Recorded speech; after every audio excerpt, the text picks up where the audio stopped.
ನಮ್ಮಲ್ಲಿ ಏನು ಮದ್ದು ತಯಾರು ಮಾಡ್ತಿದ್ರು ಆಗಿನ ಕಾಲದಾಗ ಆ ಮದ್ದು ಸಂಗ್ರಹ ಮಾಡಿದಂಥ ಸ್ಥಳ ಇದು. ಸೀಕ್ರೆಟ್ ಪ್ಲೇಸ್ ಹಾಗಾದ್ರೆ. ಸೀಕ್ರೆಟ್ ಪ್ಲೇಸ್ ಈಗ ಇದು ಯಾರಿಗೇನು ಆಗಿನ ಬ್ರಿಟಿಷರಿಗೆ ಗೊತ್ತಾಗಬಾರ್ದು ಅನ್ನೋ ವಿಚಾರಕ್ಕಾಗಿನೇ ಇದನ್ನೆಲ್ಲ ಇಲ್ಲಿ ಸಂಗ್ರಹ ಮಾಡ್ಕೊಂಡು ಇಡ್ತಿದ್ರು.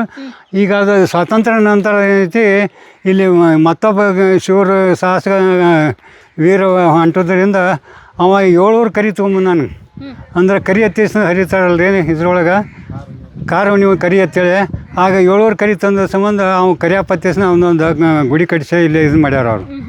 700 ಕರಿ ಅವನು ಒಬ್ಬ ಸಾಹಸವೀರ. ಹಿಂಗಾಗಿ ಅದು ನಶಿಸಿ ಹೋಗೈತಿ. ಮದ್ದುಗುಂಡು ಇಟ್ಟಂಥ ಜಾಗ ಅಲ್ಲಿ ದೇವಸ್ಥಾನ ಮಾಡಿಕೆಸಿಂದ ಈಗ ಅದೊಂದು ಗುಡಿ ಕಟ್ಟಿಬಿಟ್ಟಾರ. ಸ್ವಾತಂತ್ರ್ಯ ನಂತರ ಆದದ್ದಂತ ಇದು.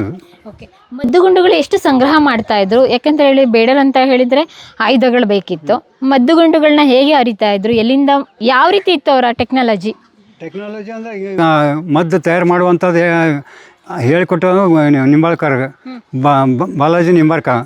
ಅವನ ಸಲಹೆ ಪ್ರಕಾರ ಅವನ್ನೆಲ್ಲ ಅಲ್ಲಿ ಇನ್ನೊಂದು ಇಲ್ಲಿ 2 ಕಿಲೋಮೀಟರ್ ದೂರ ಮ್ಯಾಗ ಮದ್ದು ಕುಟ್ಟಿ ಕೆಸನ್ ತಯಾರು ಮಾಡುವಂಥ ಒಂದು ಕಲ್ಲು ಐತ್ರಿ ಅದು. ಕಲ್ಲು. ಹಾಂ, ಮದ್ದು ಕುಟ್ಟಿ ತಯಾರು ಮಾಡೋದು ಅದು. ಆ ಕಲ್ಲನ್ನು ನಾವು ಈಗ ಹೋಗಿ ನೋಡಿ ಬರೋಣ್ರಿ. ಅಲ್ಲಿ ಕುಟ್ಟಿ ತಯಾರು ಮಾಡೋದು ಇಲ್ಲಿ ತಂದು ಸಂಗ್ರಹ ಮಾಡುವಂಥ ವ್ಯವಸ್ಥೆ ಇಟ್ಕೊಂಡಿದ್ರು ಅವರು.